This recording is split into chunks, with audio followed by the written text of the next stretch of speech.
with GRP Advisor Alliance, and welcome to our Wellness Wednesday, and today's topic is the perfect pitch. So we have 3 GRP Advisor Alliance superstars on today's panel. We have Christina Keck with Woodruff Sawyer in the San Francisco area. We have Mike Geen with Oswald Financial, who's in Cleveland, Ohio. And we have Mike Kane, who from the DC area. So we've got some great representation with some of our best and brightest and first movers in the financial wellness space. And we are really moving into some very exciting momentum with our existing relationship with Financial Finesse and with some of our strategies going into 2017.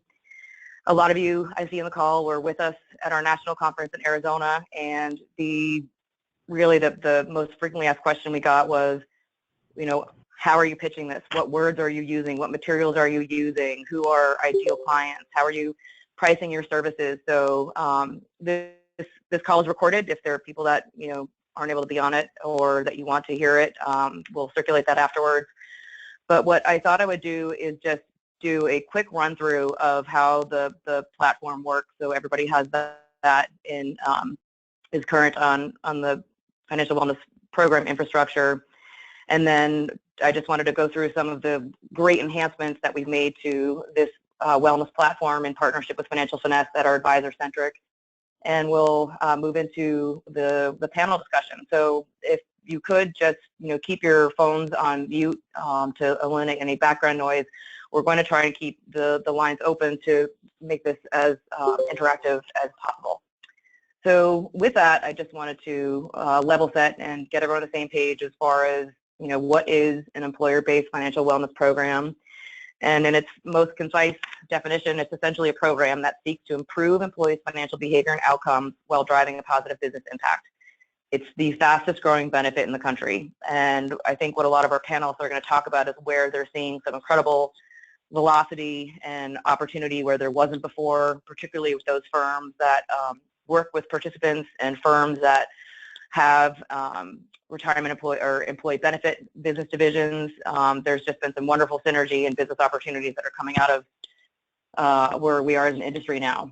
So we are extremely committed to the financial wellness space. We, as Bill Chatney says, we believe it will be in every box of cereal in 5 years, but right now we are in a very strong strategic position. We truly believe that it's a matter of survival, retention, differentiation. I've been a student of financial wellness now for 2 years, and I've been in the retirement plan business for over 20, and it is just such a more effective way to engage with both plan sponsors and participants.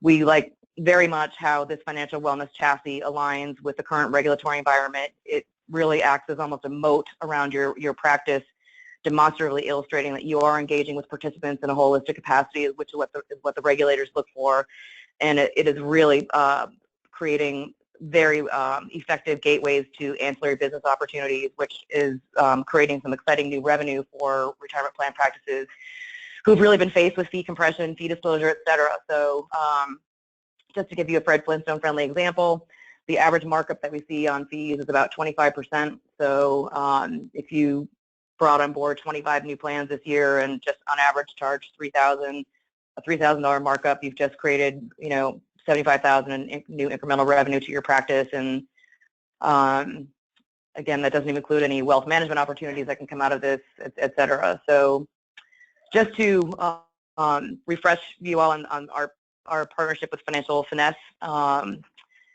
Again, for those of you, I think everyone here was at our conference, but really Financial Finesse we consider to be the pioneer of the financial wellness space. Liz Davidson founded this entity in 1999. She's just an incredible industry icon who, after starting a hedge fund at the age of 25, left with a mission of wanting to help people of all walks of life become financially secure and independent, and hence created this wellness program. Their client base today represents, almost 2.5 million participants. Their client roster is just, first, top-notch: General Mills, Viacom, Nestle, Aetna, NYPD, and just almost, zero attrition with their clients. And we've been, fortunate enough we worked with them for 3 years. We just renewed another 3-year contract, and they've been an incredible partners in working with us to create an advisor-centric iteration of this program for the marketplace with under 10,000 employees. So some of the enhancements that we made, as I mentioned, we just renewed a 3-year deal, so that I think is just exciting testimony to the success of this partnership.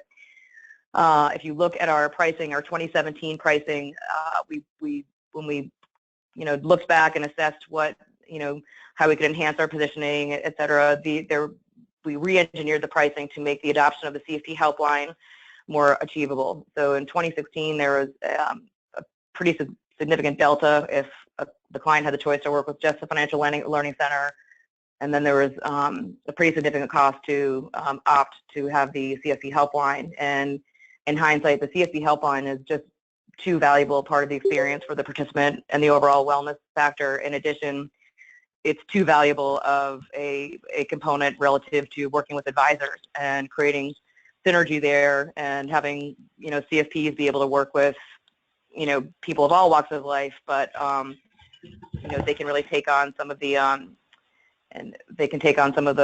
calls where people are in crisis, dealing with bankruptcy, debt management, et cetera, and they can also, and the CFPs only provide information and education and coaching. So if and when there's an opportunity for somebody with investable assets to speak with an advisor, they can direct those leads to you. So it's just been a wonderful partnership and a very complementary partnership where you can really have solutions for everyone at all income levels and financial stages within an organization. Financial Finesse enhanced the Learning Center, so we'll take a quick little dive into that, but you'll see the look and feel is much more energetic. There are no more external links to sites. Everything's captive inside that environment, and there are just some added advisor features in there to put like an appointment generator if you wanted to have that in there. So again, enhanced advisor-centric features on that also. Enhanced reporting, the workplace employee report, we amended the scoring to be a lot from a numerical to an alpha-based system, which has been, we think, a lot more easy to work with plan sponsors and understanding. Here at GRP AA, we added on a automated participant monthly drip campaign. So when you set up a plan, your regional business consultant here at GRP AA will work with you and the plan sponsor to get the email addresses and basically set up a monthly email campaign that, again, can have your information on it and go to every participant automatically on a monthly basis. So again, enhanced branding and reach.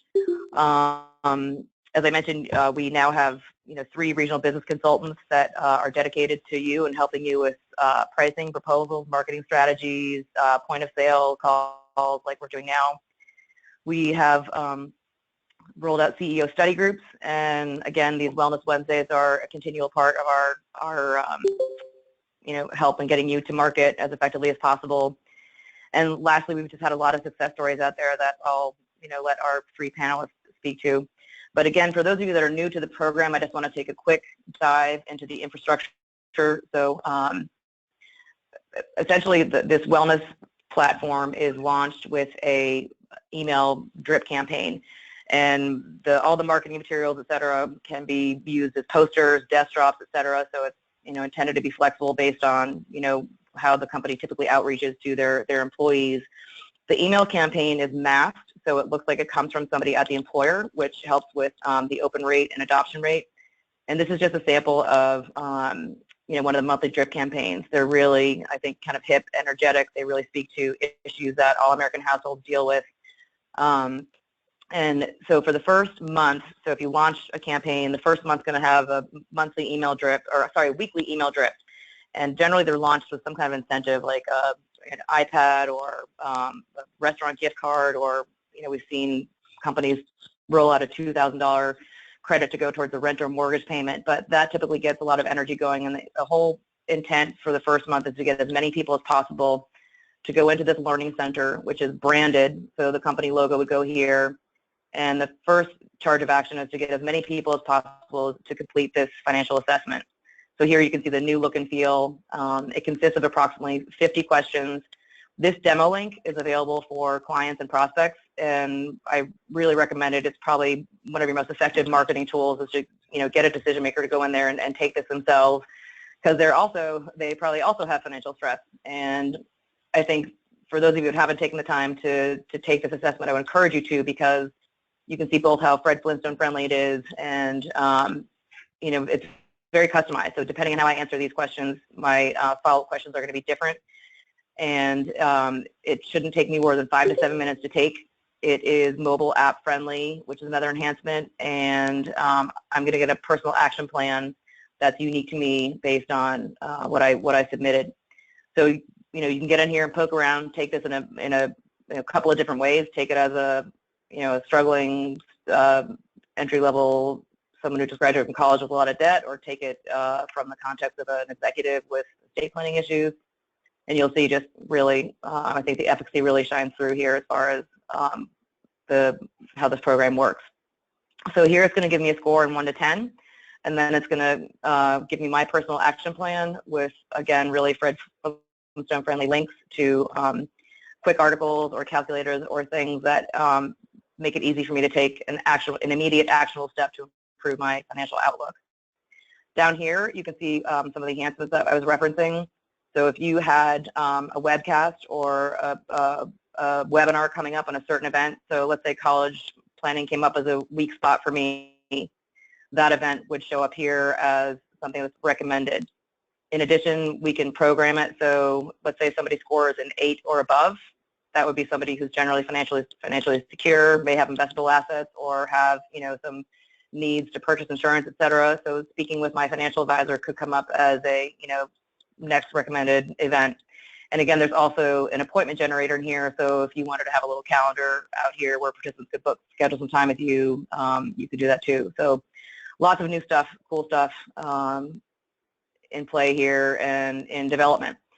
So as far as putting all the pieces together, at the end of 30 days, when you've gotten as many people as possible to complete that assessment, Financial Finesse comes in and takes a snapshot at that point in time. And they cull all the information and break it down by age, income, gender.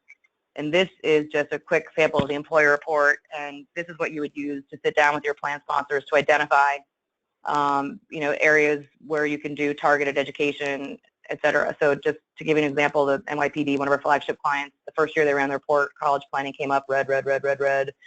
And they ended up, working with their advisor to create 2 3-hour seminars. They had over 300 people at each one. They encouraged family members and spouses and children to come, and it was a home run, and lo and behold, it looped off the following year, and now they're focused on the basics of investing and late-stage retirement planning. So again, it's just a wonderful tool to work with your committees on and showing your value add. So I don't want to take up too much airtime because we've got really a great crew on here, but just for context, this chassis is really intended to be a universal financial wellness chassis that you could use with all your clients. It's intended to work the same with 50 people as it does 50,000. If you look at all the pieces you have to work with, there's the branded portal, there's the participant assessment, there's the personal action plan, there's the employer report, and then there's also the call center that I mentioned before. So this is the 2017 pricing. And you'll see that in many cases with the price to include the helpline, we came down almost in some bands 60%. So this is an incredible position in the marketplace. To be able to come to a company with less than 250 employees for $5,000, they can have access to everything. And, again, going up market, this is just an absolute, unequivocal strategic position in the marketplace. And when you look at the competition, we're starting to see some of the institutional providers come down market, but ACO, for example, where we have seen them in the $5,000 space, we're coming to the table with, $50,000, $60,000 offer, and, they're offering starts at $195,000 a year and with a much lesser offer. So again, this is a wonderful strategic position for you to be in. Most importantly, where the rubber hits the road, this thing works. And on another call, the scoring methodology that the patent pending scoring methodology that Financial Finesse has built into their program is just, again, incredible, the empirical evidence that they're gathering to show the impact that they've made on the bottom line, and just breaking it down in these simple terms, you can see if someone scores a 0 to 2, they're really struggling. They're probably in financial crisis. It's no doubt having an impact on their physical health, and just kind of moving right up the line here, you can see how their 0 to 2, 3 to 4, 5 to 6, et cetera, correlates to the bottom line. So I'll stop there, and are there, with that, I'd just like to, again, introduce our 3 superstar panelists, Mike Geen, Christina Keck, and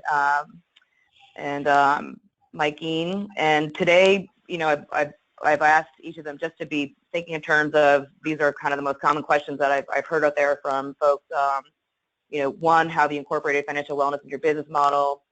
How is it helping you generate revenue by way of employee benefit sales you might have as part of your infrastructure, wealth management? Who are your ideal prospects? How are you initiating conversations? Are you coming in with a financial considerations, benefit considerations? And so with that, I'm just going to start with Christina Keck, because she was the first one on the call, and just chat with the group a little bit about how you incorporated this into your model, and how are you starting conversations. What are you, and also I'll say what's interesting is coast to coast. It's I would say that on the West Coast, everyone's in financial wellness. Everyone, and it's interesting when I work with East Coast producers, it's sort of kind of slowly catching on there, but it's still inevitable. And so it's just interesting to always see the East Coast, West Coast trends nationwide. But no doubt this is going to be everywhere in a couple of years. We've got a great position. And with that, Christina, can you share some wisdom? Hello, Amy. Absolutely. And it's really exciting to see what you're doing with Financial Finesse, and how this program is kind of metamorphosis since their early workings with NRT and the LPL, and now just specifically with GRP, which of course gives us great market position. Our firm is just a little background, is benefits, predominantly benefits and P&C, which is great for me. So I basically instead referrals all the time. But where we see the opportunity is the benefit space is incredibly competitive, and they're looking for ways to get in to create differentiators, because wellness, health wellness has been a buzzword for a long time, but now they're getting a better idea of how to converge the health wellness with retirement wellness. So they're actually opening doors for themselves with this and bringing us in on that. So that's where the opportunity is for myself and for my firm. And then we're still working on tying in the P&C side, because they're always dealing with finance and CFOs. And as you all know, CFOs could give about the 401k, unless they're talking about Vanguard index funds or how they can save on their administrative costs. So if P&C can show they can lower workers' comp or whatever with better financial wellness, so there's a lot of traction happening in that space. So we talk and about.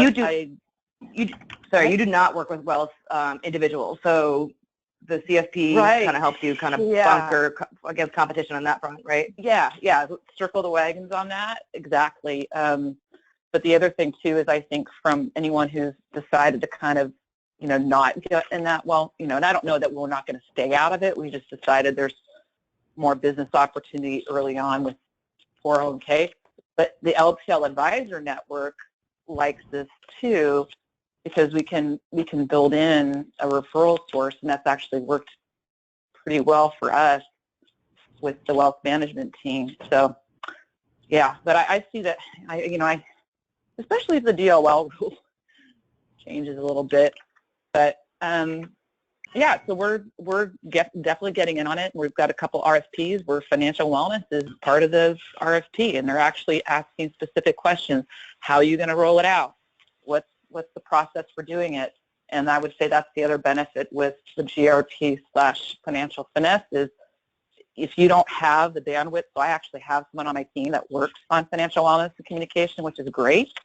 I don't have to get in the weeds on that, but you can outsource that to Amy's team, And so I think for any of you who are looking at, well, I don't know, there's a cost consideration there, you get bandwidth and all of a sudden your employees are getting that frequency of touch during the year. So I see it as a also a time saver too, because I think the better, I don't want to say the better, but I think what a lot of our clients, or a lot of my clients have liked it, or even Mike's on my team, so there's two of us that work that are consulting, is they like that personal touch, and they want to do the on-site education and and as you all know, unless you have a few of those employers who are engineers where they can all break for lunch and you can see them and they show up, you get like 20 to 30% reach, and you spend a lot of time doing it, or you're paying someone to do it, or you want to hope the record keeper has someone decent that shows up that day. Now you can go, hey, let's try something different, right? Insanity is doing the same thing over and over. We know that 401k education doesn't work, but we know that people need financial planning help. So why don't we try something differently? So I'm kind of looking at this as, hey, what am I going to, I'm going to go to all my clients this year and say, let's just not do on-site education. Let's try this. Let's do something different. And maybe instead of reaching 20 to 30% of your population, you know, with some information, maybe we get 20 to 30% of your population that actually take action and actually do something. So that's kind of how our firm's looking at it. For me, it's, yeah, save time for me and also help my benefits folks get more business. Awesome. So Mike Kane, are you on? I think I saw you on. I'm here. Terrific. Can you talk about how you've incorporated wellness into your, you know, what your business model looks like and how you've made it part of your DNA over there? Yeah. So we got started with it at the end of 2013, and it's part of the value proposition that we offer. The pricing may vary depending upon which vendor we use, because we use more than just financial finesse for some of the smaller plans and stuff. Anyway, long story short, if a plan is not large enough for us to absorb the cost as part of the, you know, of our fee, then we'll pitch it, and then, in other words, sell it to them, and then ask them for them to pay for it. So we've done it successfully with plans as small as $3.5 million. So, and some of my consultants that work with me have smaller plans. So that's one comment. As you know, Amy, I got kind of tired of listening to plan sponsors and also to advisors who would claim that they had health wellness or financial wellness as a benefit, and they also would claim as advisors that they provided financial wellness as a benefit to the plan sponsors. So we created a financial wellness RFP, and we're waiting for the final vendors to answer it, and they have until tomorrow afternoon at 5 o'clock Eastern time to answer it. So when we have that, we're going to publish it, and we're considering an exclusive with GRP with this as well. So, and cool. My daughter and I published an article in a Journal of Pension Benefits that we finally got the PDF. They don't give you a PDF until the new edition comes out. We did it in last autumn's edition of the Journal of Pension Benefits, and it was on financial stress. But we gave a lot of accolades and references to financial finesse in the article. So we really pitched this with not only our clients but with prospective clients as a real differentiator from other firms that are out there.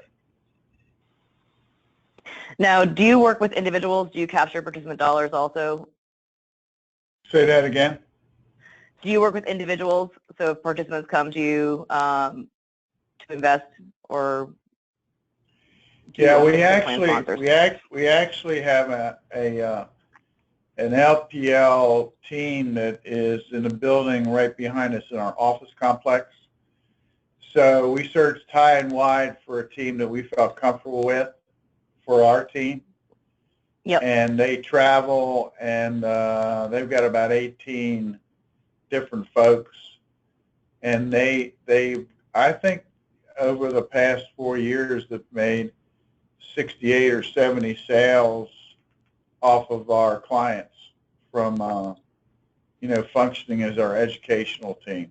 So they're available to do one-on-ones. And what we've done is we've used the PowerPoints over those years to have on-site meetings. But interestingly enough, it's gotten to the point now where the numbers are published and they are getting calls even though we don't have, an on-site meeting or a WebEx schedule, which is pretty cool. So for those of you who have wealth management practices in addition to your retirement plan practice, it really you really get a lot of business out of it. And what's interesting to me, it isn't so much rollover business, Amy, as much as it is they conduct a session and they make themselves available for one-on-ones, and people come up and ask them all kinds of different questions, and it results in them coming to their office and an engagement in many cases. Well, I think, a lot of, one of the big areas the assessment focuses on is, coverage, insurance coverage, life insurance, et cetera. So, a lot of gaps are being filled, and again, new sales opportunities that are kind of coming to you on a silver platter that didn't before. So that's great. That's interesting. We have, Christina, Keck uses the CFP helpline as a bunker against the competition. You partner with a group to provide that one-on-one. And now, Mike Geen, can you just share with the group your model and how you've incorporated financial wellness into it? Sure.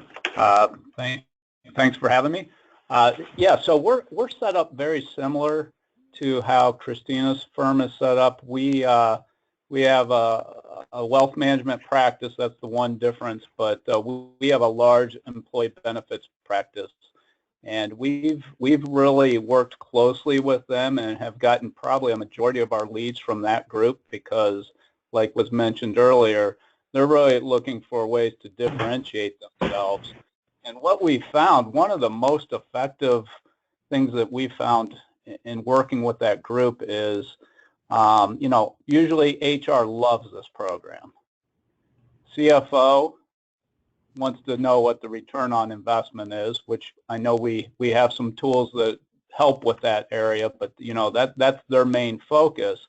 But the one thing that we've really utilized is a lot of the insurance carriers have what are called wellness dollars available to the company, and those, in most cases, those wellness dollars can be used to either offset or pay for the program.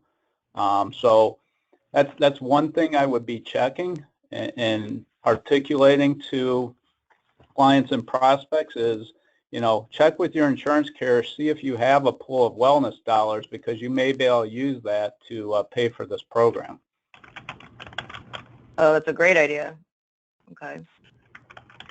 And you have a related employee benefit shop that you, I think, and this, correct me if I'm wrong, has given you a way, kind of a sales mechanism to coordinate in ways that you didn't before, right?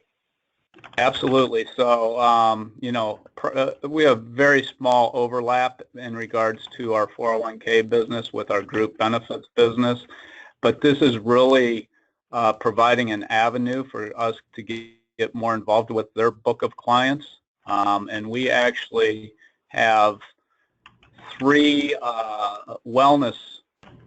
current financial wellness clients that we had never had an opportunity in the past to discuss their 401k plan with, whom we now are in the process of having conversations and potentially taking over their 401k plan. And most of these plans are 20 million plus. So it's been a great door opener for us. It gives us the opportunity to, really showcase our value and what we can bring to their employees. So hopefully in turn that leads to additional 401k business. So that's an excellent point. One feature that we like about the Financial Finesse program is that it can be sold on a standalone basis. It can be sold alongside another employee benefit or a 401k plan. So there's some real flexibility here. And I think, you know, Mike and your team, you've had some great successes knocking down some of the first standalone cases out there. And since you have the floor, you know, could you just expand a little bit on, you know, who are your ideal prospects and how do you start the conversation? Does it depend on who the audience is and like? Well, yeah, it's really kind of interesting, Amy. And by the way, one of our clients is a finalist for Plan Sponsor of the Year with Plan Sponsor Magazine. So we'll know more at the awards dinner March 30th in New York. But this was one of the first plans we introduced financial wellness to. And this plan in 3 years actually went from $50 million to $105 million in assets with the same employee population. So that's pretty big growth. So what was interesting about it and what made us kind of slightly change our pitch is that for Christina and Mike, if you have this employee benefits practice that's aligned with yours, I had the experience of working with employee benefit plans back in the early stages of the millennium. And so with the health wellness being introduced, I was very right from the get-go. And I saw some of the challenges and opportunities that were part of that.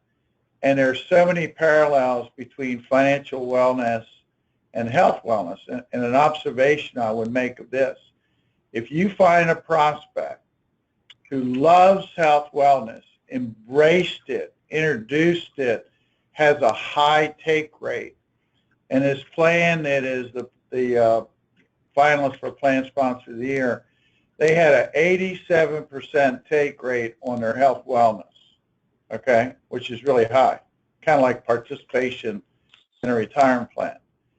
And so those people, when we showed them the parallels between financial wellness and health wellness, they were all ears. And one of the things I ask when I first meet them, do you have health wellness as part of what you offer your employees? Do you offer that benefit? And typically you get yes. And then my next question is, how do you like it? You know, a lot of open-ended, non-directive questions to try and get them involved in describing their health wellness. And I ask them what kind of incentives they created to have people take the assessment and, you know, what they think their take rate is and this and the other thing. So if you get people to get real excited about it, then I say, well, you know, financial wellness is a compatible type of benefit, but it addresses one area that health wellness doesn't. So it's very complementary. And they go like, well, what's that? And I said, financial stress. So this plan that's you know, up for or is a finalist, they loved it because of the fact that they were so involved in health wellness, and it was like I was up against, you know, all the big players, you know, the SageView, the Cap Trust, you name them. I was up against them, and we got that plan, in my opinion, strictly because we offered financial wellness. And so I think it's a differentiator, especially if you're in finals. And Christina, you know, mentioned that they're showing this to people. So I think it's a big thing. And I would draw, if you got experience in employee benefits and you understand health wellness, you can draw some very good analogies and draw these people out so that you show them that this is probably the missing link. And I think somewhere along the line, we came up with a formula, which is health wellness plus financial wellness equals employee well-being. I like that. That's cool.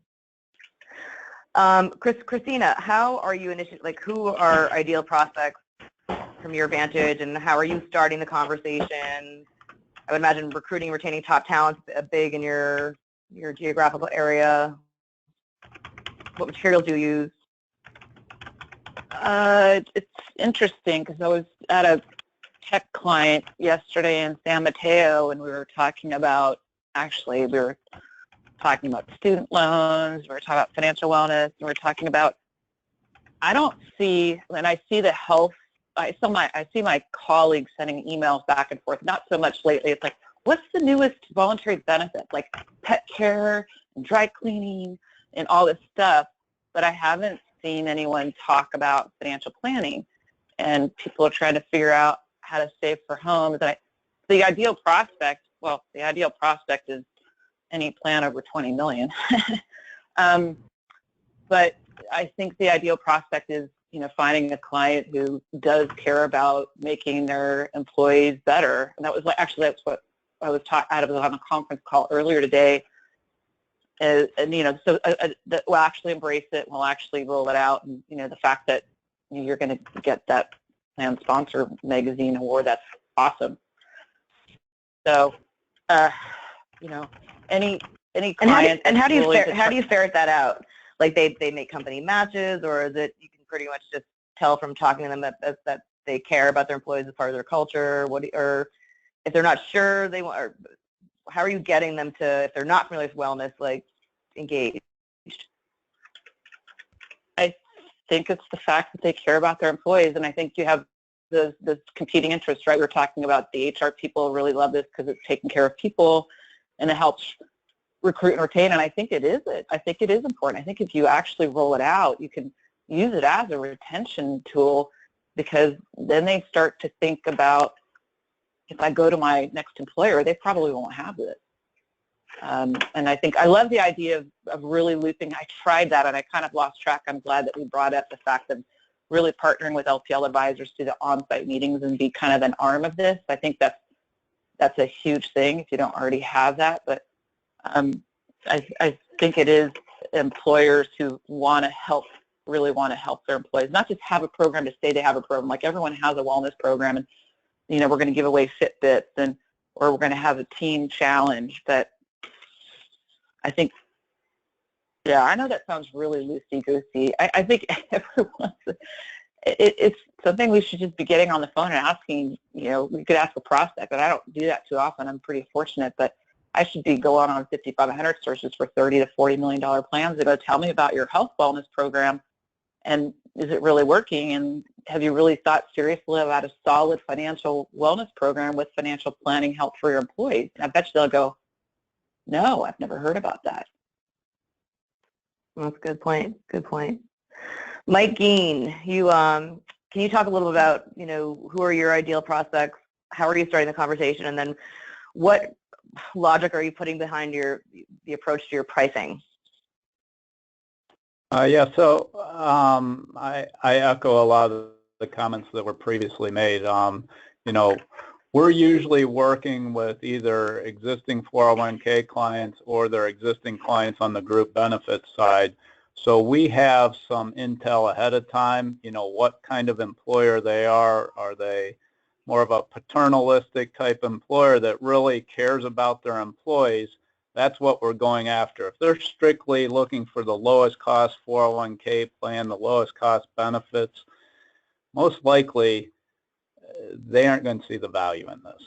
So, that's our number one focus right now are those clients that really care about their employees. They understand the value, and it's a much easier conversation to have. As far as, in pitching this to the employee or the employer, and I think, Amy, you mentioned this early on, probably the number one tool we use is, we go through some statistics that are compiled by Financial Finesse and industry information, but probably the number one tool is just getting on that demo website and walking them through the tool itself.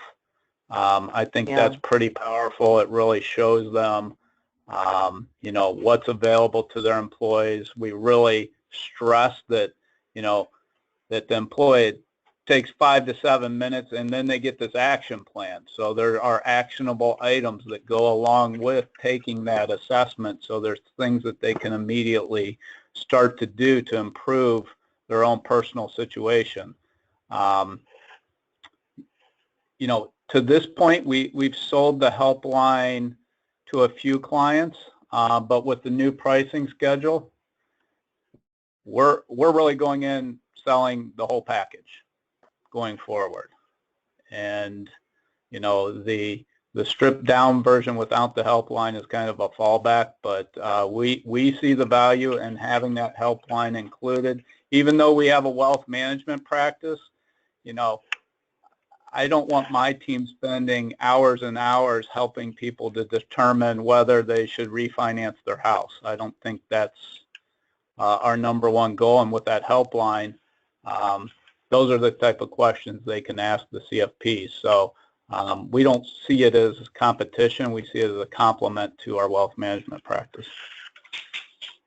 I think that's a really good relative to point. I'm the same pricing- way too. Yeah, I just wanted to echo his. I'm not even, that the first sell would be the full package.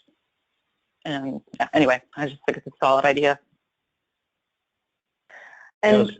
I know pricing is, I get all the time from, you know, advisors new to this space. And Mike, I think like you and your group and all of you, but Mike Dean, you know, I feel like you guys have really commanded some, you know, solid fees out there that have been, that you know, what are your metrics relative to, you know, marking up the prices and the value that you deliver kind of alongside this platform?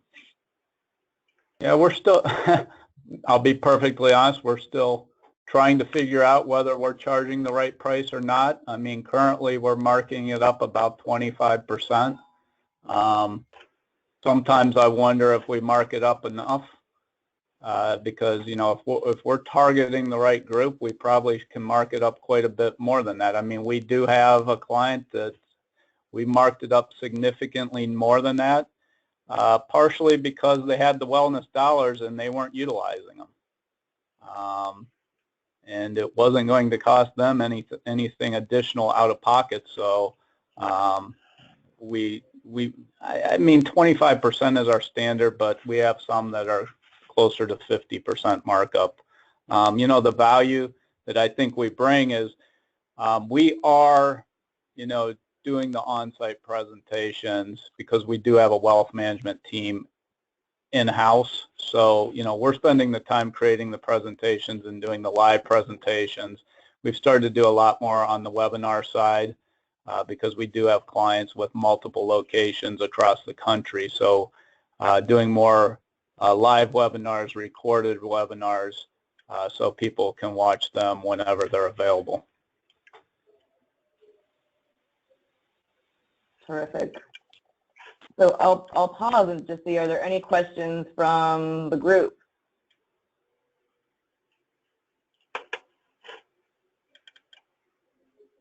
Okay. Let's see. Can each of you share your most exciting success story since you've been in the wellness industry? Let's start with Christina Keck. I knew you'd pick me first.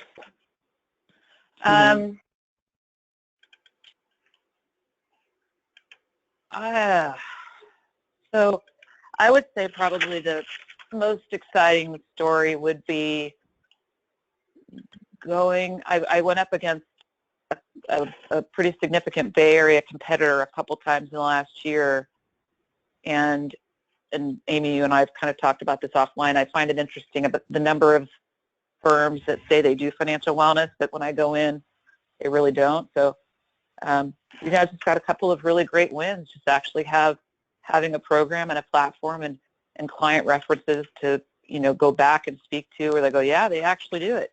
And like the webinar thing, to your point, that's a huge time saver. We just have a quarterly webinar, and we do it every quarter. We've had as many as 300 people on them, and we just do it all across all of our clients. But I would just say it works, and other, you know, I've heard it. The prospects say, yeah, they said they were going to do it, but they never implemented it. So I'd say if you're going to do it, then actually really do it. And it's exciting, especially when you're like, wow, they're bigger than us. And right. Yeah, so. That's great. Mike Kane, what's your most exciting financial wellness success story? Well, this plan that I mentioned is now a finalist for Plan Sponsor of the Year. You know, being able to double in 3 years the assets in the plan. We took it from a 4.5, which is what it was on a benchmark, to the most recent score, I believe, was like 7.1. So it went from a low B or C to an A on the overall financial wellness score. So they just love it. They love it. They love financial finesse. It's, you know, we've gotten tons of referrals from these people. So anyway, it's, you know, we're thrilled about all the outcomes. Good. Mike Kane, do you have a particular one success story that jumps out at you?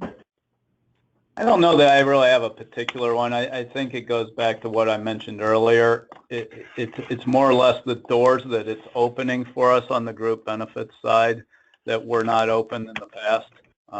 You know, those 3 opportunities that we have on plans 20+ million in assets that we never were able to penetrate in the past until we were able to bring this financial wellness solution to the table. So question for the panelists. One of the most frequently asked questions we get from advisors that are particularly new to the space is that, you know, how do I compete against the, you know, Fidelities, Hancocks? I mean, as, you know, Bill Chutney always says, this is going to be in every box of cereal in the next 5 years.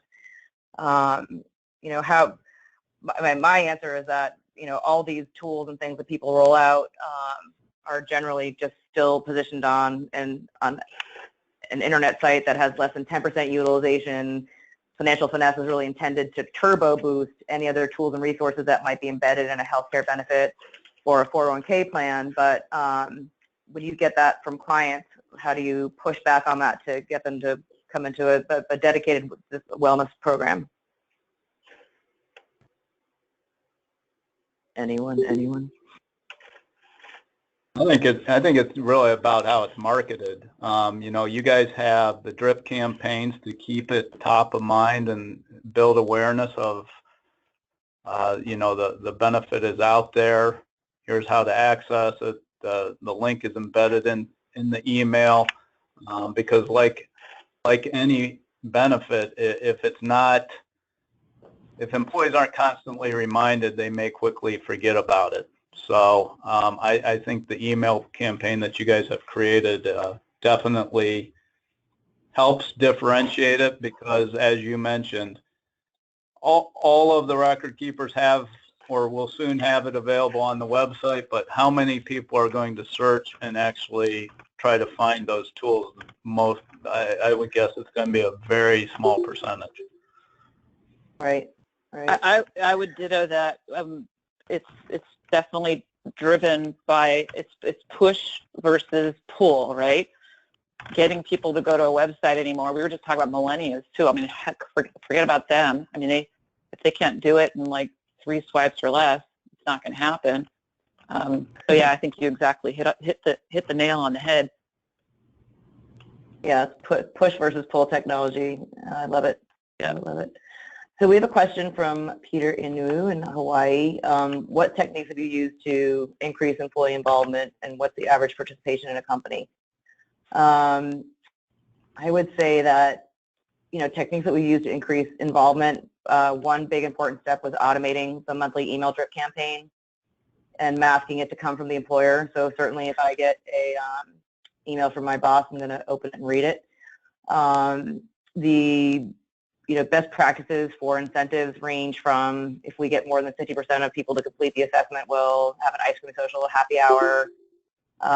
Again, just kind of depending on the culture, you know, our regional sales folks have just a ton of great ideas that, you know, they can help you get creative on.